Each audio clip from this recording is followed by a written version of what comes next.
bastante prevalente. Entonces, puede presentar una dispepsia, sí.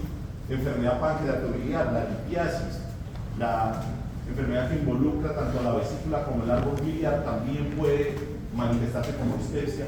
Medicamentos, pacientes que consumen aspirina, AINES, ¿sí? Esteroides crónicamente, trastornos endocrinos.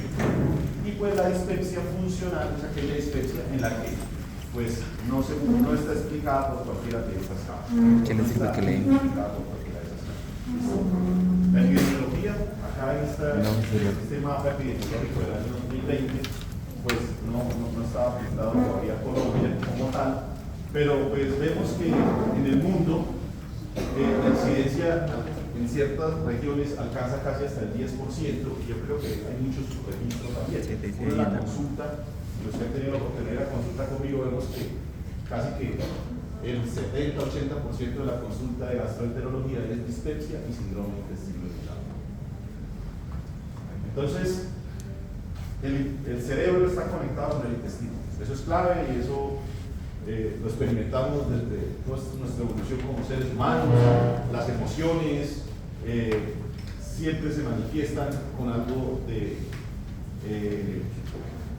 mecanismo digestivo, ¿sí? Entonces, existe realmente una asociación entre ciertas condiciones psicológicas, psiquiátricas, digamos, por ejemplo, pacientes con ansiedad, depresión. Estos pacientes tienden a ser más propensos a presentar dispepsia de tipo funcional. ¿Listo? Eso es claro. Obviamente, como les dije ahorita, estos trastornos también tienden a coexistir o a estar interrelacionados con otros trastornos mal llamados funcionales, como el síndrome de intestino irritable, la enfermedad por reflujo gastroesofágico. Esa no es menos funcional, o no es funcional, digamos, pero pues también tiende a solaparse, ¿sí? Digamos, el paciente además del síndrome de distrés y del dolor epigástrico manifiesta pirosis y regurgitación, pues estaría dentro de ese grupo. Y pues existe un grupo de pacientes que tienen intestino irritable, tienen dispepsia y pueden tener reflujo. Sí, puede pasar.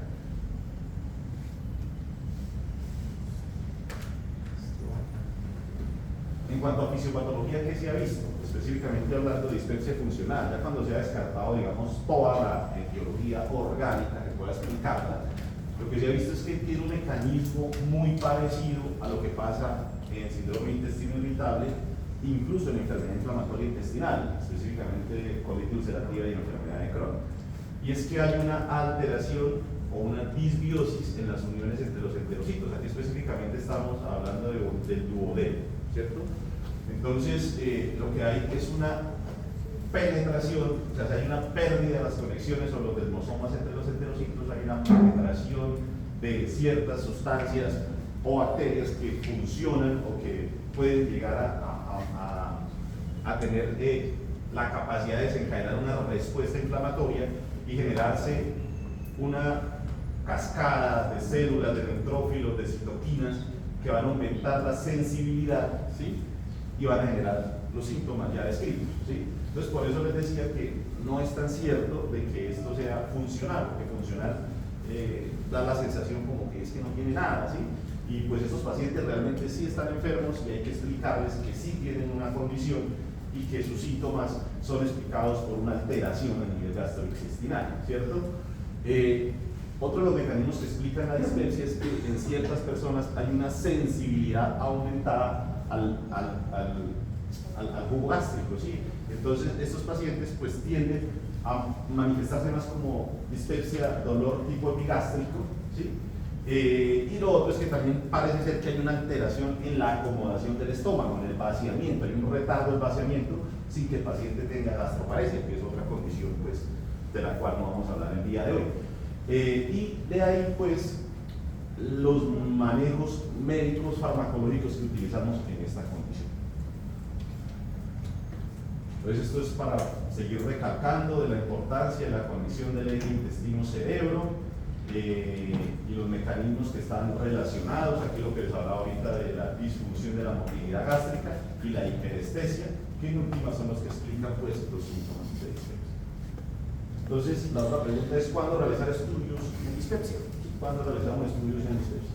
Entonces eso es clave y eso es bien importante que lo tengan claro. Entonces, cuando uno revisa las diferentes guías, nosotros, nuestro patrón son los gringos, las guías americanas, ellos básicamente hablan de que el paciente con dispepsia, si el paciente es menor de 60 años, sabemos que la dispepsia en un porcentaje no tan alto, realmente alrededor del 5 al 10% se asocia a infección por Helicobacter pylori, ¿cierto? Entonces, ¿ellos qué hacen? Ellos hacen algo que llaman test y traje, ¿sí? Para el Helicobacter pylori, cuando son menores de 60 años, ¿cierto? Y básicamente lo que hacen es, si el paciente es positivo para el Helicobacter pylori, pero por test no invasivos, o sea, ellos no le hacen endoscopia, le hacen un test de aliento, le hacen unos antígenos fecales, y si es positivo, entonces le indican erradicación. Si es negativo, entonces le dan manejo con IVP, asumiendo esa fisiopatología de una sensibilidad aumentada de la mucosa gástrica al ácido, ¿cierto? Si el paciente no responde en 6 a 8 semanas, le rotan a profilético, y si el paciente no mejora, le rotan a los 2, ¿cierto? Y si el paciente no mejora y el paciente tiene mucho componente psicológico, psiquiátrico, pues los medicamentos moduladores del estado del ánimo también están identificados, ¿cierto? Si el paciente tiene más de 60 años, ellos lo mandan a endoscopia, ¿cierto?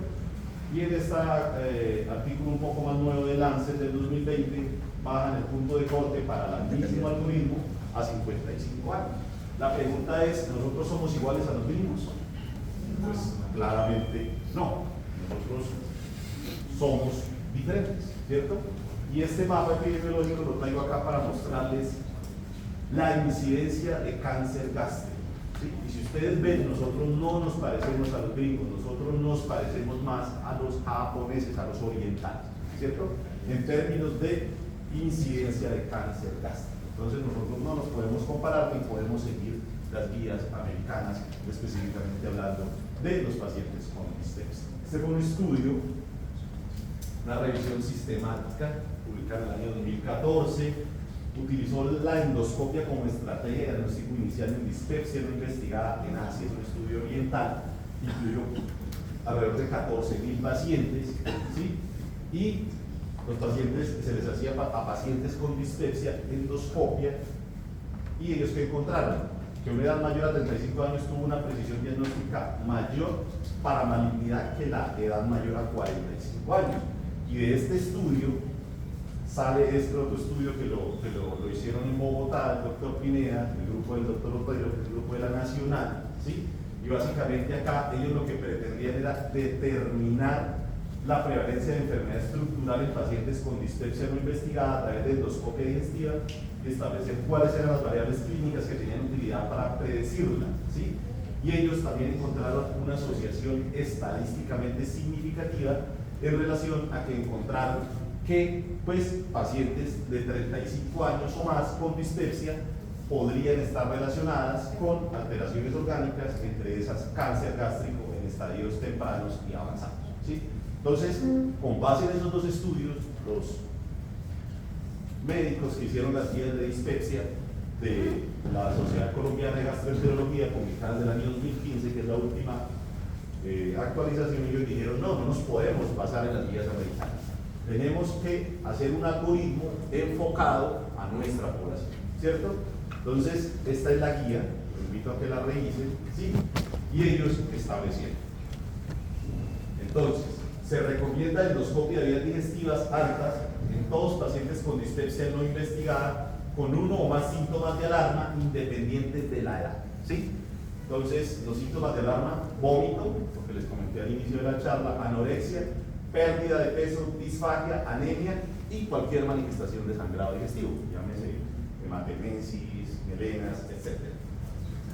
Con base en esos estudios anteriores, ellos dicen, se recomienda realizar endoscopia de digestivas altas en todos los pacientes mayores de 35 años con dispepsia no investigada, independiente de los síntomas de alarma. Pues toda persona mayor de 35 años en nuestra población que tenga síntomas de dispepsia debe ser llevada a endoscopia.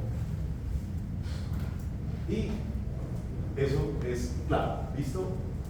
Entonces, ¿cuál es el algoritmo que ellos tienen en este momento? Entonces, síntomas localizados en el abdomen superior, ya los dijimos, definidos por Roma 4.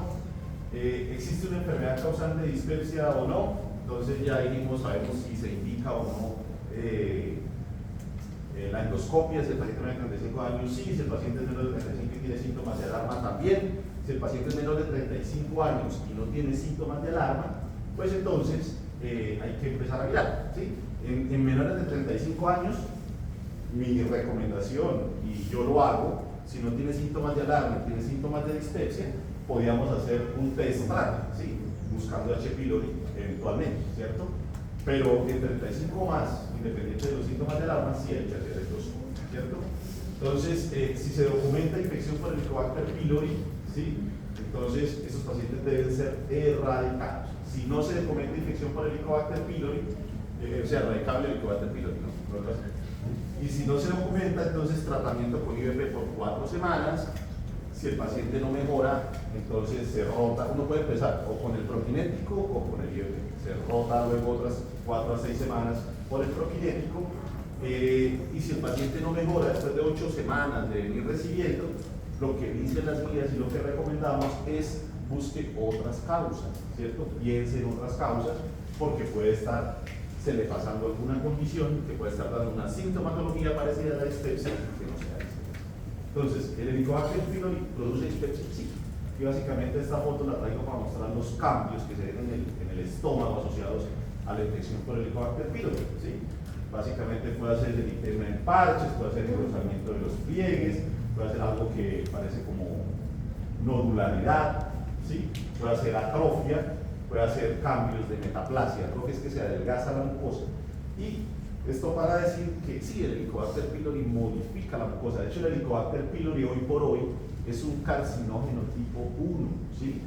De los pacientes que están infectados por el Helicobacter pylori, el 3% pueden hacer cáncer gástrico. Por esa razón, el Helicobacter pylori hoy en día, que se diagnostique, todo el Helicobacter pylori que se diagnostique debe ser erradicado, ¿cierto? La pregunta es, ¿el Helicobacter pylori produce dispepsia? Sí, pero en un porcentaje muy pequeño de pacientes. Eso da la idea de si de pronto nos hará falta en nuestro medio una estrategia de tamizaje en cáncer gástrico, ¿sí? Porque si les digo que el 5 a 10% de los pacientes con infección por Helicobacter pylori tiene dispepsia, quiere decir que casi un 95 o 90% de los pacientes que tienen infección por Helicobacter pylori están asintomáticos, no tienen ningún síntoma. Sin embargo, el riesgo de evolucionar a un cáncer gástrico está en el 3% de los pacientes, o sea, es 103, ¿sí?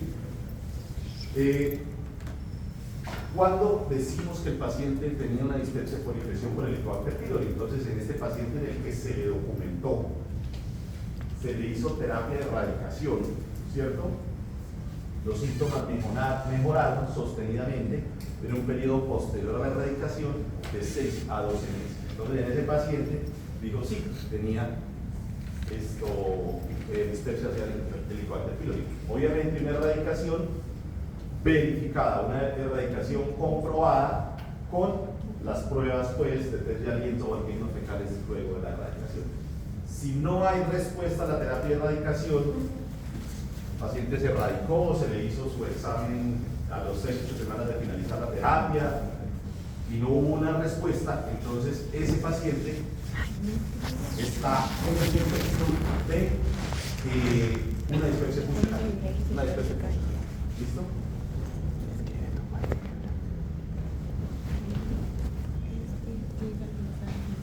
¿Todos los pacientes con infección por Helicobacter pylori deben ser erradicados? Sí, ya lo dijimos. Esos pacientes deben recibir tratamiento de erradicación. La infección por Helicobacter pylori no solo se asocia a gastritis, a dispepsia y a cáncer, que esto es a lo que más le tenemos, sino que también se asocia a anemia ferropénica, ¿sí? También se asocia a púrpura trombocitopénica idiopática, también se asocia a deficiencia de vitamina B12, ¿sí? Entonces, realmente es una condición que debemos siempre propender por erradicar, ¿cierto? También se asocia a linfomas tipo MALT, ya dijimos esto, en los pacientes que tienen, pacientes digamos que requieren aspirina o clopidogrel como estrategia de prevención secundaria por cualquier enfermedad cardiovascular, si coexisten con el Helicobacter pylori, tienen 60 veces más riesgo de presentar sangrado. Estos pacientes, digamos, en la Fundación Cardiovascular tenemos muchos pacientes de este tipo. Siempre que yo les hago endoscopia, por cualquier razón yo siempre trato de buscarles H. pylori, porque son pacientes que seguramente si la tienen van a llegar después con sangrado y si la erradicamos pues vamos a prevenir ese riesgo. Esta gráfica es la cascada de Pelayo Correa. ¿Sí? Básicamente, Pelayo Correa es un patólogo colombiano de Medellín, si mal no estoy, y describió, es un colombiano y él describió toda la evolución, la historia natural de la infección por Helicobacter pylori, desde una mucosa gástrica hasta que se adquiere Helicobacter pylori. ¿Cómo se adquiere Helicobacter pylori? Por contaminación fecal oral, aguas sin hervir, alimentos contaminados. Es la manera como se adquiere esta infección. Aparece primero la gastritis activa crónica. Los pacientes que tienen una predisposición genética y la bacteria tiene ciertos factores de virulencia, pueden evolucionar a gastritis crónica. Muchos pacientes se quedan ahí. Un grupo de pacientes evoluciona a atrofia gástrica, se hace un adelgazamiento de la mucosa, posteriormente progresa a metaplasia, displasia y aparece el cáncer. La pregunta es, ¿cuánto tiempo han mostrado los estudios que va desde la infección hasta la aparición del carcinoma? 3 años. Realmente no es mucho tiempo. Los que están para hacer un cáncer gástrico lo hacen en 3 años, ¿cierto? Obviamente aquí hay factores genéticos, factores familiares, una serie de variables que nosotros pues evaluamos y con base en eso también hacemos los seguimientos de estos pacientes. ¿Cómo se trata el Helicobacter pylori? Este es un artículo también del Grupo de la Nacional del año 2018, el doctor Otero es de los médicos que más sabe de Helicobacter pylori en Colombia. Y básicamente en Colombia, por las tasas de resistencia a la claritromicina, metronidazol, levofloxacina y los estudios que se han hecho, los esquemas que se recomiendan son estos 4 que están aquí abajo. Primeras líneas. Todas las terapias para erradicar el Helicobacter pylori deben ir con base bismuto, bisbacter, ¿cierto? Todos deben tener IVP. Y el IVP de elección en nuestro medio es el esomeprazol o el rabeprazol, ¿cierto? ¿Por qué? Porque es que es el único IVP que no tiene metabolismo por la citocromo P450. Y resulta que en Colombia hay una tasa de metabolizadores rápidos de IVP casi por encima del 85%, y esto habla de que si se le da omeprazol, pantoprazol o cualquier otro IVP, lo van a metabolizar muy rápido. Para que la bacteria se muera, el pH tiene que estar alto, ¿cierto? El pH gástrico normalmente es bajo, es muy bajo. El IVP la idea es que esté alto para que la bacteria se multiplique y puedan los antibióticos ejercer su efecto bactericida, ¿sí? Entonces, por esa razón, el esomeprazol o el rabeprazol son de elección en nuestro medio, ¿cierto? Levofloxacina, claritromicina o metronidazol, ¿cierto? La amoxicilina, 3 a 4 veces al día, ¿cierto? Y la amoxicilina puede ser reemplazada por tetraciclina. Tetraciclina aquí en Bucaramanga ha sido difícil de conseguir y yo les dejo doxiciclina, ¿cierto? Y por lo general es importante pues darles como una estrategia a los pacientes para que la tomen, porque estas, imagínense, son 4 medicamentos, son 14 días, la duración del tratamiento son 14 días. Eso es una afera, la verdad, pero pues estamos previniendo el cáncer. Hay que explicarle a los pacientes, hay que decirles que se trata de una enfermedad que puede llegar a ser seria, a ser grave, y más en nuestro medio que es tan frecuente. Entonces, por eso la importancia de la erradicación de Helicobacter pylori, siempre que lo documentemos, siempre que lo veamos. Doctor, lo primero que dijo fue el bismuto. Sí, todas tienen que estar a base de bismuto, bisbacter o subsalicilato de bismuto. Bisbacter este es el nombre comercial, pero la molécula se llama subsalicilato de bismuto, viene por tabletas de 262 miligramos. Yo se la recomiendo que se la tomen masticada inmediatamente antes de empezar a desayunar, inmediatamente antes de empezar a comer. ¿Y 2 qué tabletas. función tiene? Es un antibiótico. Ah, ok. Es un antibiótico, bisbacter. Ahora que hablamos de diarrea, vemos que también lo usan en diarrea del viajero. La levofloxacina, el IVP, 30 minutos antes del desayuno, 30 minutos antes de la cena. La amoxicilina encima de cada comida principal, ¿cierto? La levofloxacina es una vez al día a las 11 de la mañana. Si es metronidazol, yo se los dejo encima de la media mañana, encima de la media tarde, y por ahí a las 8 de la noche encima de una merienda chiquita, una fruta, un pedacito de queso, para que lo toleren mejor. Porque muchos pacientes no cumplen los tratamientos por intolerancia, y sobre todo lo que presentan es dispepsia por medicamentos, náusea, vómito, ¿sí? Entonces uno tiene que ser muy cuidadoso explicando la importancia de la erradicación por un lado y por otro lado, pues también la importancia de una adecuada toma para que lo tolere. Entonces acá, deterioro en la acomodación o alteración en la acomodación, secreción ácida y retraso del vaciamiento. Entonces, como presuntos mecanismos fisiopatológicos que explican la dispepsia funcional, ya en estos pacientes que ya definitivamente descartamos todas las causas y pues que tienen indicación de descartarse, ¿cierto?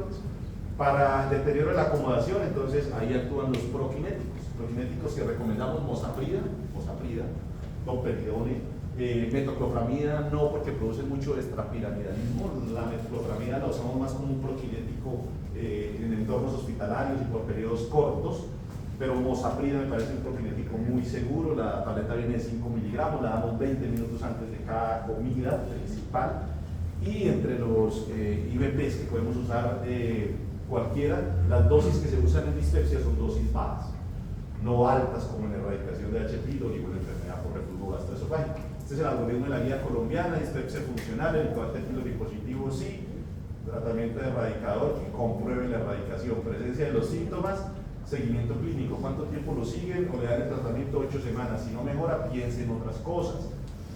H. pylori positivo, síntomas predominantes, distrés postprandial o dolor epigástrico. Entonces ahí yo le recomiendo, si es distrés postprandial, arranque con el prokinético; si es epigástrico, arranque mejor con el IVP, persistencia de los síntomas, entonces roten uno por el otro o combinen los dos. Persistencia de los síntomas, mire a ver si el paciente se beneficia de inmunomoduladores del estado del ánimo, ¿sí? Por ejemplo, moduladores del estado del ánimo, perdón el término, antidepresivos tricíclicos, duales, etc. Y si no, pues remita al gastroenterólogo para buscar otras causas. Ustedes pueden ir adelantando, hay que ver una ecografía hepatobiliar, hay que ir mirando si el paciente tiene manifestaciones de pancreatitis crónica, si tiene diarrea, si es un paciente diabético, fumador, que consume alcohol, obeso, ¿sí? Entonces, esto es un algoritmo básicamente americano que dice lo mismo. Acá quería mostrarles que el inhibidor de la bomba de protones pues disminuye la producción de ácido gástrico y por esa razón mejora los síntomas, por el hecho de que parece ser que hay una sensibilidad aumentada al ácido gástrico y por esa razón esos pacientes tienen dispepsia. Entonces, los pacientes que persistan con dispepsia después de haber erradicado se benefician de dosis de IVP. ¿Qué dosis usamos? Esomeprazol, omeprazol, pantoprazol, 20 miligramos. 20 miligramos, 30 minutos antes del desayuno, es la recomendación que hay. Y si es una dispepsia meramente funcional, el paciente mejorará. Entonces, básicamente, esta es la evidencia, ¿sí? Donde lo compararon con anti-H2. Bueno, el anti-H2 que usábamos era la ranitidina, pero ya fue sacado del mercado, actualmente no lo tenemos, pero obviamente el IVP tiene mucho mejor rendimiento en los pacientes con dispepsia. Los antidepresivos tricíclicos, el problema es que pues, tienen muchos efectos secundarios. Hay que tener cuidado pues, con los pacientes que tienen enfermedad cardiovascular establecida, porque pueden tener también alteraciones a este nivel. Pero sería una opción. Hay que tener también mucho cuidado en la manera como los introducimos en estos pacientes. Yo creería que serían pacientes que tienen mucho componente psicológico psiquiátrico y sería pues de la mano con el psiquiatra, porque pues existe mucha estigmatización en la utilización de estos antidepresivos tricíclicos. Sin embargo, pues las guías lo recomiendan y es una opción que tenemos en el vademécum. Yo la verdad no los uso porque pues hay mucha estigmatización, y si uno de entrada le pone un antidepresivo, el paciente va a salir a buscar en Google y entonces va a decir que lo están tratando. Sí, o sea, por lo general yo creo que es la última opción que tenemos en el algoritmo de tratamiento de este grupo de pacientes.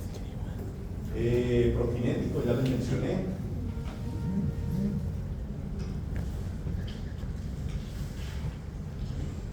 La evidencia a favor de los prokinéticos, domperidona versus placebo, sí mejora. Esta es como la lista de lo que tenemos disponible. La metoclopramida, como les dije, mucho efecto, mucho extrapiramidalismo, entonces por eso no. Domperidona podría ser una opción, la misapride, la que me gusta más a mí. Esos son los medicamentos que disponemos acá en Colombia. Si vamos a usar antidepresivos tricíclicos, me gustan más que los neuromoduladores del sistema nervioso central, más que los antidepresivos, son mejor tolerados y menos efectos secundarios los guantes, ¿sí? También los podemos utilizar y los tenemos ahí en la lista. Intervenciones en dieta, básicamente, estos pacientes hay que recomendarles, o sea, en gastroenterología, básicamente, las dietas restrictivas solamente tienen evidencia en dos enfermedades. Es en enfermedad celíaca, donde la restricción de gluten, pues sí tiene evidencia de que mejora los síntomas de los pacientes y la progresión de la enfermedad, ¿cierto? Y en esofagitis eosinofílica. Son las dos únicas condiciones donde existe evidencia y hay que hacer dietas restrictivas. El resto, síndrome de intestino irritable, dispepsia, lo que yo le digo al paciente es identifique qué alimentos son los que le generan los síntomas, ¿cierto? Y evítelos, ¿sí? Porque es que muchas veces yo he visto que algunos colegas les dan unas listas gigantes de alimentos a evitar a los pacientes y esos pacientes pues viven estresados, dicen que no les pueden comer nada y realmente todas las personas son distintas, no todas las personas se hinchan comiendo queso, comiendo cebolla, les da dolor, les da molestia, no, todos somos diferentes, algunos los toleramos, otros no, incluso el reflujo que el café, el tinto, tiene evidencia de que puede empeorar los síntomas. Si el paciente lo tolera, si el paciente no le molesta, tómese su tinto, ¿sí? Entonces, todo depende de cada persona. Realmente, como les digo, si no se trata de una esofagitis eosinofílica o una enfermedad celíaca, pues no hay razón para dar una dieta restrictiva estricta. Y cuando la dispepsia no mejora, entonces, ¿qué tenemos que pensar? ¿Sí?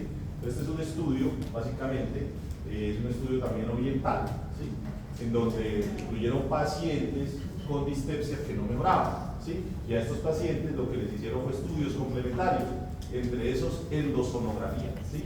Y ellos encontraron que la pancreatitis crónica incipiente o en inicio fue una causa de dispepsia, ¿sí? Obviamente no les estoy diciendo que a un paciente de entrada hay que pedirle una ecoendoscopia, ¿cierto? Sino que hay que pensar en otras cosas. Lo más frecuente, enfermedad litiásica, ¿sí? Una ecografía de patología hay que pedirle a estos pacientes, hay que indagar por síntomas de pancreatitis crónica, enfermedad por reflujo. Entonces aquí está. Siempre tengan en cuenta los diagnósticos diferenciales, enfermedad por reflujo, medicamentos, importantísimos, los medicamentos son causa de dispepsia, sí. Obviamente, si el paciente está con aspirina, con clopidogrel por un infarto, tiene un stent, pues obviamente no le podemos quitar estos medicamentos, tenemos que manejarlos sintomáticamente y tratar de atenuarle los síntomas. Pero sí tener en cuenta que existen los esteroides, los antibióticos, pueden producir dispepsia, ¿sí? Disfunción del esfínter de Oddi, la enfermedad litiásica biliar, la misma enfermedad ulcerosa péptica en el contexto de infección por Helicobacter pylori, y eso ya es como lo primero que descartamos. Pacientes con enfermedad de Crohn, ¿sí? Malignidad gastroesofágica, que eso también con la endoscopia pues quedamos tranquilos. Gastroparesia, pacientes con diabetes, es frecuente que hagan gastroparesia, ¿cierto? Hagan un retardo en el vaciamiento gástrico. Esos pacientes pueden tener síntomas parecidos a los de la dispepsia. ¿Cómo lo sospechamos? Esos pacientes sí tienen vómito. Y estos pacientes por lo general, cuando le hacen la endoscopia, tienen un residuo de alimentos en el estómago, porque tiene un vaciamiento gástrico. Carcinoma hepatocelular, entonces con la ecografía hepatobiliar, la ecografía tiene muy buena sensibilidad para evaluar hígado, entonces ahí también podemos descartar esa causa. Pancreatitis crónica o cáncer de páncreas, identificar antecedentes del paciente y factores de riesgo. Complicaciones de parásitos, la giardiasis puede producir dispepsia, sí, ustedes saben que la giardia, pues ¿cómo se llama la giardia? ¿Cómo le dicen? Giardia duodenal. ¿Por qué? Porque pega el duodeno y sabemos que ahí en el duodeno es donde está como explicada gran parte de la fisiopatología de la dispepsia, y pues si eso está infestado por giardias, pues podemos estar en el contexto, ¿cierto? De hecho, están saliendo recomendaciones de que los pacientes que no mejoran la dispepsia, también la toma de biopsias en duodeno podría ser una opción para identificar otras causas. Enfermedades infiltrativas, gastroenteritis eosinofílica, amiloidosis, sarcoidosis, eso es lo que buscamos descartar en pacientes que no mejoran con esta biopsia. O la isquemia mesentérica, también puede ser una causa de dolor ahí sólido. Entonces, ¿qué mensajes para llevar a casa? En Colombia se recomienda la realización de endoscopia a todos los pacientes con dispepsia no investigada de 35 o más años o en menores con signos de edad. ¿Listo? Aunque lleven eso de la charla y los diagnósticos diferenciales, creo que quedó feliz. En pacientes con dispepsia investigada con síntomas persistentes que no mejoran, sospechar pancreatitis crónica temprana según el contexto clínico y antecedentes. Y no solo pancreatitis crónica, otras causas, como las que ya vimos. Es importante la clasificación sindromática de la dispepsia, según los criterios Roman 4, a fin de determinar las mejores opciones terapéuticas. Entonces, establecer si se trata de un distrés, ¿sí?, postprandial o un dolor epigástrico, para definir si el inicio IVP o proquiniético, ¿cierto? La historia clínica detallada, examen físico completo son elementos claves en el correcto abordaje del paciente con dispepsia y establecer causas orgánicas que puedan manifestarse con síntomas similares. Siempre la historia clínica es clave en todo, absolutamente en todo. Entonces, hacer una historia clínica adecuada nos va a orientar a cuál es la causa que tiene este paciente de sus chicos. ¿Listo? ¿Preguntas sobre la clase? ¿Hasta qué las tenemos, doctor?